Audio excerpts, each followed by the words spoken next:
আখি, আখি, বাড়িতে আসো। কে?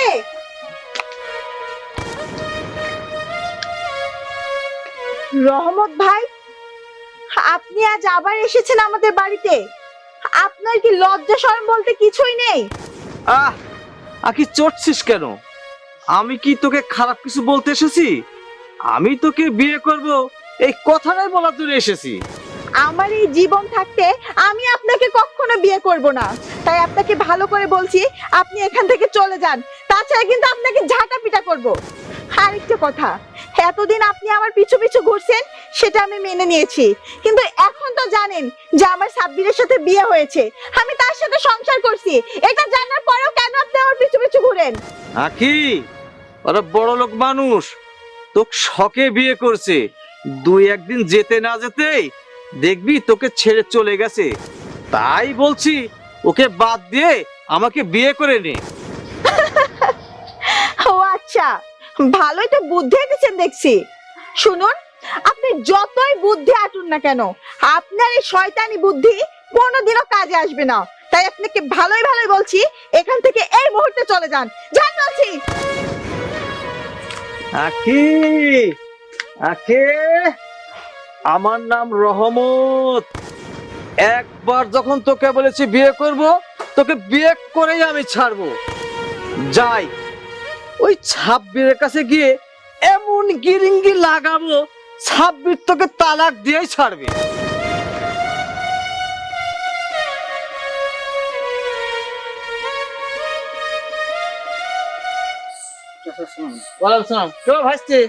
কোথায় যাচ্ছ? এদিকে কাকা কিছু বলবেন? কিছু বলবো মানে? বলার জন্য তো তোমাকে আমি খুঁজছি। কি বলবেন বলেন চাচা। কি করে কথাটা বলি রে বা, শরমের বিষয়। শরম করে কি হবে চাচা, বলেন, সমস্যা নাই। তোমার বউকে যে তার বাবার বাড়ি পাঠাইছো, সে কি করে বেড়াচ্ছে একবার খোঁজ খবর নিছো? খোঁজ খবর নিয়েছি মানে চাচা, কি করছে আমার বউ খুলে বলেন তো। গরিব মানুষ বাপু, টাকা পয়সার অভাব, তাই তোমার বউ নানান কীর্তিকলাপ করে ঘুরে বেড়াচ্ছে। নানান কীর্তিকলাপ করছে মানে চাচা, খুলে বলেন তো। নানান কীর্তিকলাপ বলতে ওই যাকে বলে দেহ ব্যবসা বাপু। মুখ সামলে কথা বলেন চাচা। এই জন্য তো আমি কথাটা বলতে চাইছিলাম না। গরিব মানুষ, এই পুরান ব্যবসা কি বাপু কেউ ছাড়ে বলো? না, আমি বিশ্বাস করি না, আমার আখি এমন কাজ করতে পারে না। আমিও তো বাপু বিশ্বাস করতাম না, নিজের চোখে যখন দেখেছি। আর আমিও বাপু একদিন, না, এমন বউ হলে বাপু আমি আগেই তালাক দিতাম, আমি রাখতাম না। ছি আখি ছি, এত নোংরা কাজ তুমি কিভাবে করতে পারলে? আমি ওকে আজকেই তালাক দিয়ে দিব। ওর মতো নষ্টা মেয়ের সঙ্গে আমি আর একটা দিনও সংসার করব না। আখি, তুই আমার সাথে পাল্লা দিতে আসিস? আমি হইলাম বিশ্ব হারামি, এখন আমাকে ঠেকায় কি? তোর আমাকে বিয়ে করা ছাড়া আর কোনো পথ নেই।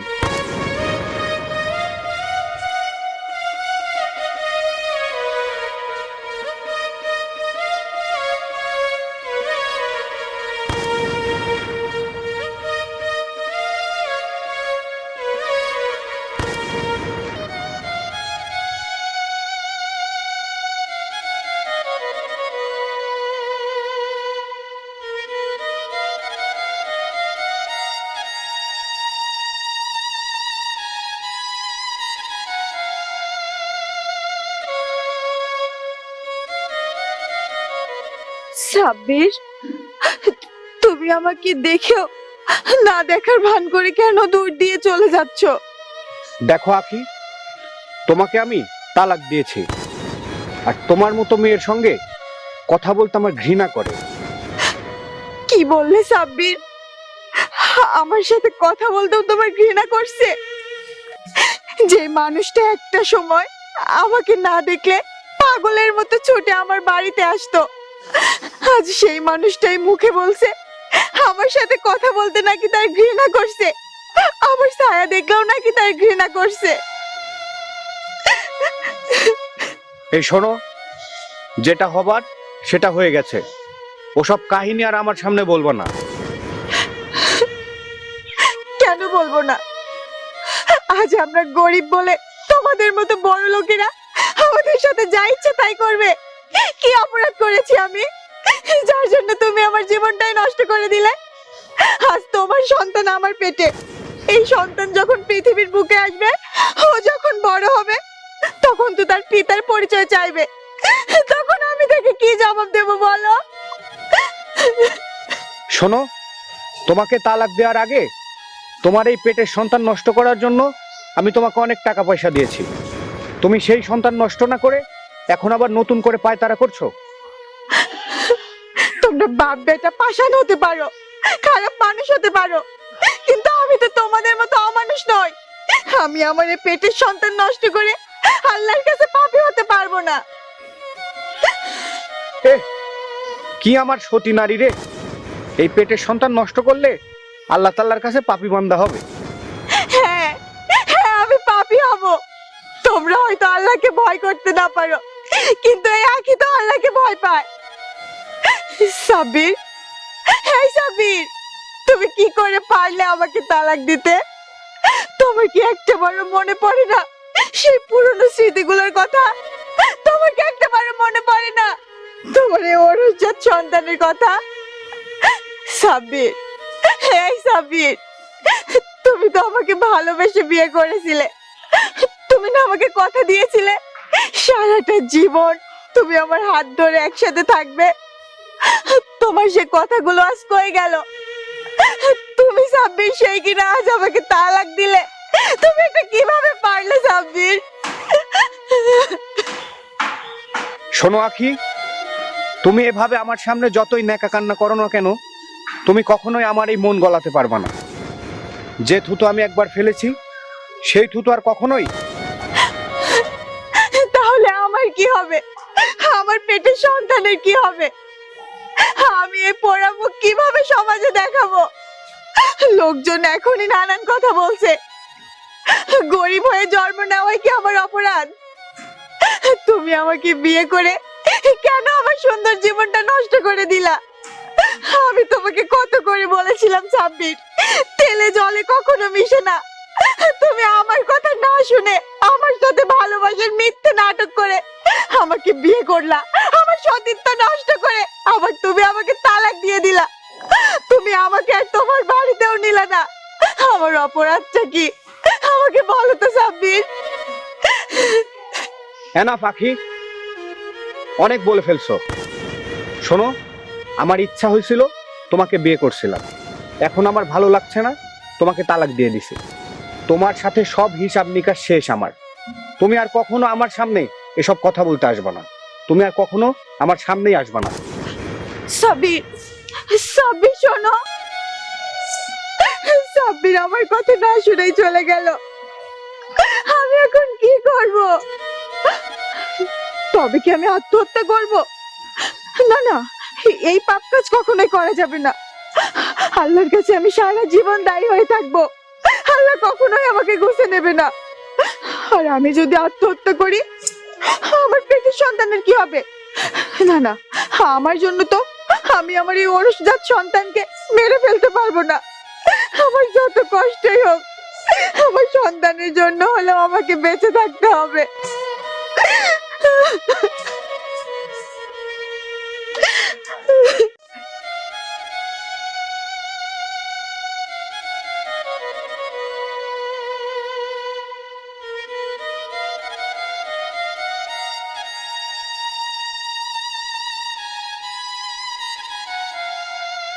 বাবা, তুমি আজও কাজে যাওনি? কাজ না করলে আমরা খাবো কি বাবা? মারে, তোর কষ্ট দেখলে আমার যে কাজ কাম কিছুই ভালো লাগে না রে মা, কিছুই ভালো লাগে না। বাবা, গরিব মানুষদের আবার কষ্ট আছে নাকি? এদের তো জীবন শুরু থেকেই কষ্টের বোঝা মাথায় নিয়ে জীবন যাপন করতে হয়। গরিবদের কষ্ট সয়ে গেছে বাবা। তোকে কতবার করে বারণ করেছি, গরিব মানুষের মেয়ে হয়ে একটি বড় লোকের ছেলেকে তুই বিয়ে করলি, তুই আমার কোনো কথাই শুনলি না। বাবা, কপালে যা লেখা ছিল তাই হয়েছে। এই নিয়ে ভেবে তো আর কোনো লাভ নেই বাবা, যা হওয়ার তা তো হয়েই গেছে। তোর কষ্ট দেখে আমার বুক ফেটে যায় রে মা। তুই আমার হাসি খুশি থাকা মেয়ে, আজ তোর দুই চোখের কোণে পানির সাগর বয়ে যাচ্ছে। বাবা, কপালে যদি চোখের সাগরে লেখা থাকে তাহলে তো সেই সাগরের পানি নিজেকেই বহন করতে হবে। এসবই হচ্ছে ভাগ্যের পরিহাস বাবা। তা না হলে কেনই বা আমি তোমার অবাধ্য হব আর ওই বড় লোকের ছেলেকে বিয়ে করতে যাব? আর কেনই বা আমার এই বয়সে এত দুঃখ সইতে হবে বাবা? তুই চিন্তা করিস না রে মা, প্রয়োজন হলে তোকে আমি আবার বিয়ে দিব।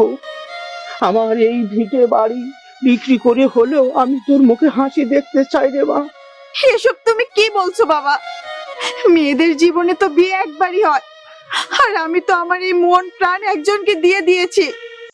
আর তাছাড়া এখন আমার পেটে সন্তান, আমি আমার এই সন্তানকে নিয়েই বাকিটা জীবন কাটাতে চাই বাবা।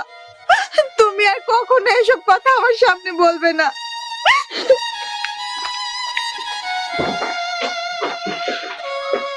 মেয়েটার দুঃখ দেখলে আমার আর সহ্য হয় না।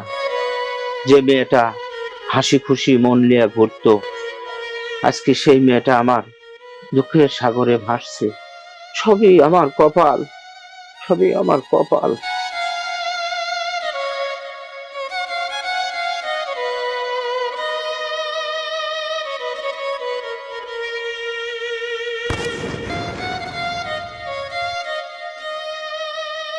তুমি তো আচ্ছা একটা বেয়াদব মেয়ে। তোমাকে আমি নিষেধ করি নাই যে তুমি এভাবে রাস্তার মাঝে দাঁড়াবা না। এই তুমি পাইছো কি? হ্যাঁ, তোমার সমস্যা কি?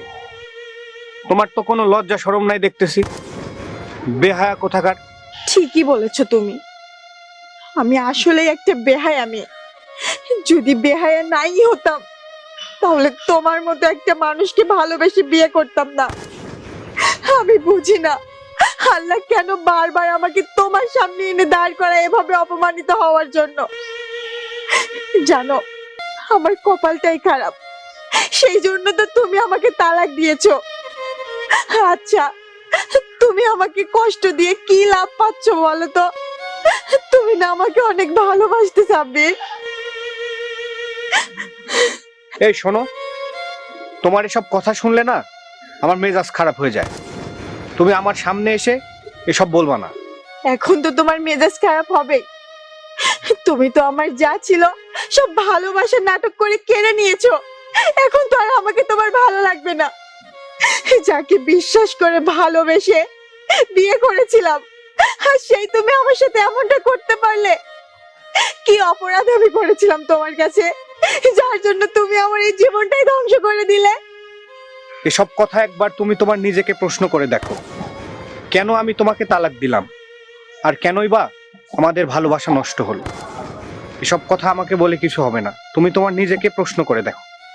আমি কি এমন কাজ করেছি? কই, আমি তো কোনো খারাপ কাজ করি নাই, আর আমার তো কিছুই মনে পড়ছে না। মনে পড়বে কি করে?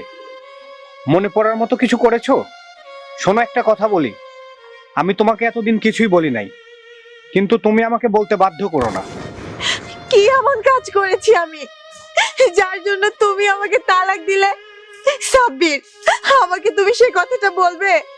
দেখো আখি, তোমার মানসিকতা ছোট হতে পারে, কিন্তু আমার মানসিকতা ছোট নয়। তুমি আমাকে ছোট করলেও আমি তোমাকে ছোট করতে পারবো না। আমার দুঃখ কষ্ট আমার মনের ভেতরেই থাকুক, সেসব আর নতুন করে বলার কিছু নাই। কি বললে সাব্বির? আমি ছোট মানসিকতার মানুষ, আর আমি তোমাকে ছোট করেছি? আচ্ছা সাব্বির, আমি তোমাকে কিভাবে ছোট করলাম আমাকে একটু বলবে? তোমার মতো নষ্ট মেয়ের সঙ্গে কথা বলতে আমার ঘৃণা করছে। ফার্দার তুমি আমার সামনে আসবে না, এই বলে দিচ্ছি। সাব্বির, সাব্বির শোনো, সাব্বির। হায় আল্লাহ, সাব্বির এসব কি বলছে? সাব্বির আমাকে নষ্টা মেয়ে বললো? না না, নিশ্চয়ই এর পেছনে অন্য কোনো ঘটনা আছে। যেভাবেই হোক এই ঘটনা আমাকে জানতেই হবে। আমি তো জানি সাব্বির আমাকে অনেক ভালোবাসে। যেভাবেই হোক, যে করেই হোক, এর আসল ঘটনা আমাকে বের করতেই হবে।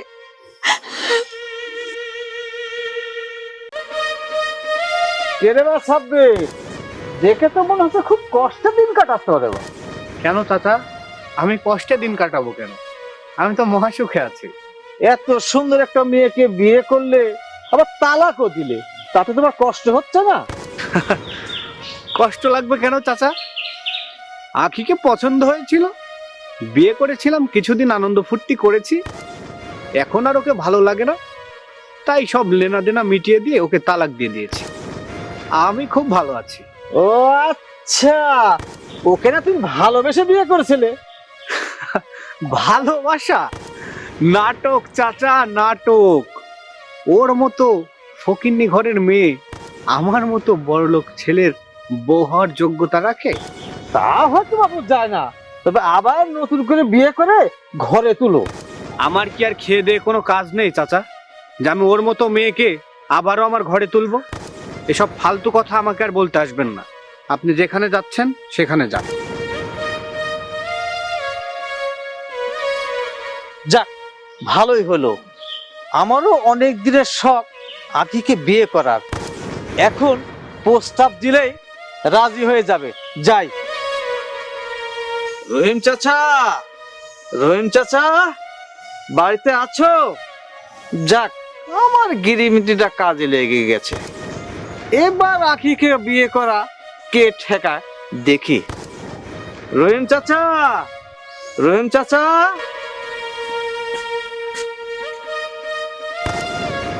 কেরে বা রহমত, আজ আবার কি মতলব লিয়া তুমি আমার বাড়িতে আসছো?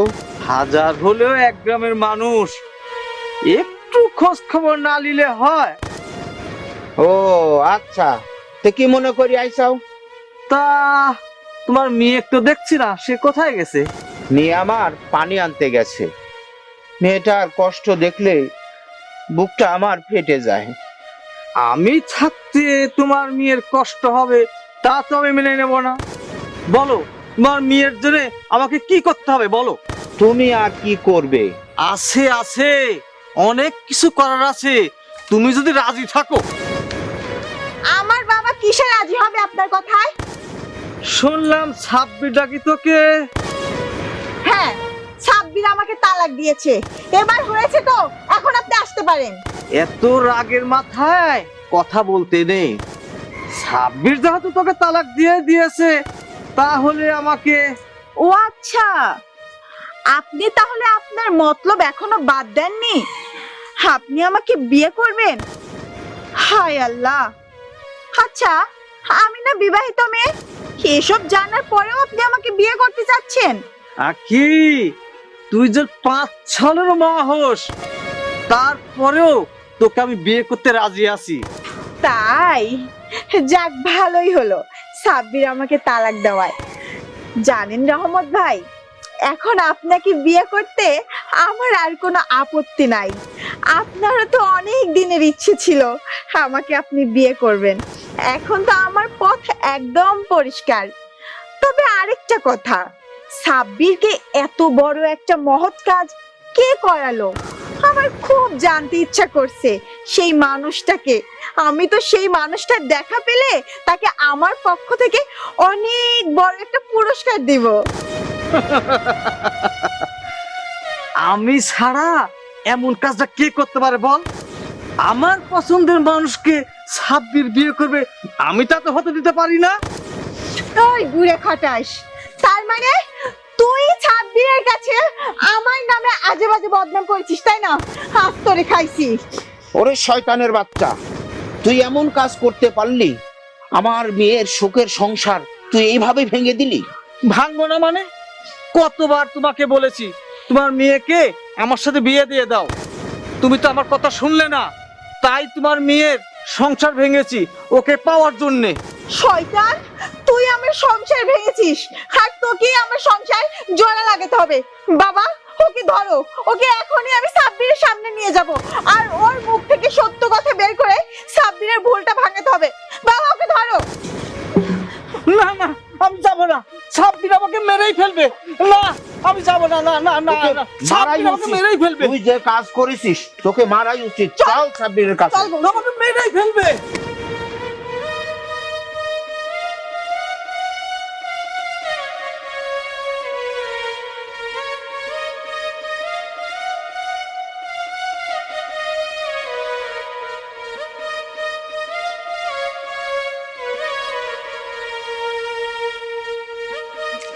সাব্বির, দেখো কাকে ধরে এনেছি। দাঁড়া সাব্বির, এই শয়তানটা আমার নামে মিথ্যা কথা বলে তোমার সাথে আমার সংসারটা নষ্ট করেছে। আজ তুমি সত্যটাই শয়তানের মুখ থেকে শোনো। আমি তোমাকে বলছি না তুমি আমার সামনে আসবা না। আমি আর কোনো সত্যি মিথ্যা কিছুই জানতে চাই না। কে কি করলো আর কে কি করলো না সেসব আমার দেখার কিছু নাই। আজ তুমি এই রহমতের কথা শুনে আমাদের ভালোবাসা এইভাবে মাটিতে ধামাচাপা দিলে সাব্বির। একটা বারও তুমি সত্য মিথ্যা যাচাই করলে না। সাব্বির, তোমার আখি খারাপ মেয়ে না, তোমার আখি একজন সতী নারী। তুমি সতী নারী? তাহলে এই রহমত চাচা কি তোমার নামে মিথ্যা বলেছে আমাকে? তুমি বাড়িতে পর পুরুষ ডেকে এনে নোংরামি করো নাই? বলো করো নাই? তুমি বলতে পারবা না। হ্যাঁ, আমি পারবো। এই সবার মাঝে আমি চিৎকার করে বলতে পারবো, তোমার আখি খারাপ না, তোমার আখি একজন সতী নারী। থাক, তোমাকে আর বানিয়ে বানিয়ে মিথ্যা বলতে হবে না। যেটা সত্য সেটা আমি জানি। আমার সঙ্গে আর নতুন করে তোমার কোনো নাটক করতে হবে না। ওসব করে কোনো লাভ হবে না। সাব্বির, সাব্বির, আঁখি ঠিকই বলেছে। আঁখি একজন সতী নারী। আঁখিকে পাওয়ার জন্যে তোমার কাছে অনেক মিথ্যা কথা বলে তোমাদের সংসার ভেঙেছি। আঁখিকে তুমি ভুল বুঝো না। ছি চাচা ছি, আপনি এত নোংরা কাজটা কিভাবে করতে পারলেন? আমি আপনাকে কত সম্মান করি, আর সেই আপনি কিনা একটা সতী নারীর নামে এভাবে কলঙ্ক দিলেন। আপনার একবারও বিবেকে বাধা দিল না? আপনার কারণে আমি আমার ভালোবাসার মানুষটাকে কত কষ্ট দিয়েছি। ওকে আমি তালাক দিয়েছি। আমার ইচ্ছে করছে আপনাকে এখন গলা টিপে আমি মেরে ফেলি। বাবা সাব্বির, আমার জীবন দশায় আর এ ধরনের কাজ করব না। আমাকে ক্ষমা করে দাও বাবা। যান, আপনাকে ক্ষমা করে দিলাম। আপনি এখান থেকে চলে যান। আখি, তুমি আমাকে ক্ষমা করে দাও আখি। আমি না জেনে না শুনে আমি ওর মতো বেয়াদবের কথায় আমি তোমাকে ভুল বুঝেছি। তুমি আমাকে মাফ করে দাও। না না সাব্বির, তুমি আমার কাছে ক্ষমা চেয়ে আর আমাকে ছোট করো না। তুমি আমার কাছে ক্ষমা চাইলে আমাদের ভালোবাসাকে ছোট করা হয়। আমি জানি আমাকে তালাক দেওয়ায় আমি যতটুকু না কষ্ট পেয়েছি তার থেকেও বেশি কষ্ট তুমি পেয়েছো, কিন্তু তুমি তা আমাকে বুঝতে দাওনি। হ্যাঁ আখি, তোমাকে তালাক দেওয়ার পর থেকে আমি একটা রাতও ঠিক মতো ঘুমাতে পারিনি। আমি সব সময় তোমাকে মিস করেছি। তোমাকে এক নজর দেখার জন্য রোজ আমি এই রাস্তায় আসি। আমি তোমাকে ছাড়া ভালো নাই আখি। তোমাকে দেখে আমারও এটাই মনে হয়েছে। জানো সাব্বির, আমার মনের বিশ্বাস ছিল তুমি আমাকে ছাড়া কখনোই থাকতে পারবে না। চলো আখি, আমরা আবার নতুন করে বিয়ে করব। আমরা আমাদের জীবন আবার নতুন করে শুরু করব। আমি আর কখনো অন্যের কথা শুনে আমাদের সুখের সংসার নষ্ট করব না। ঠিক আছে সাব্বির বাবা, তাহলে চলো এখন আমরা কাজী অফিসে গিয়ে আমাদের বিয়েটা সেরে ফেলি। তাই চলো মা। আপনারা শুনুন, আজকে এই দাম্পত্য জীবনে যে কলহটা হয়েছে, পরের কথা শুনে আপনারা এরকম কাজ করবেন না। সুখের সংসারটা ভেঙে দিবেন না। বাবা চলো।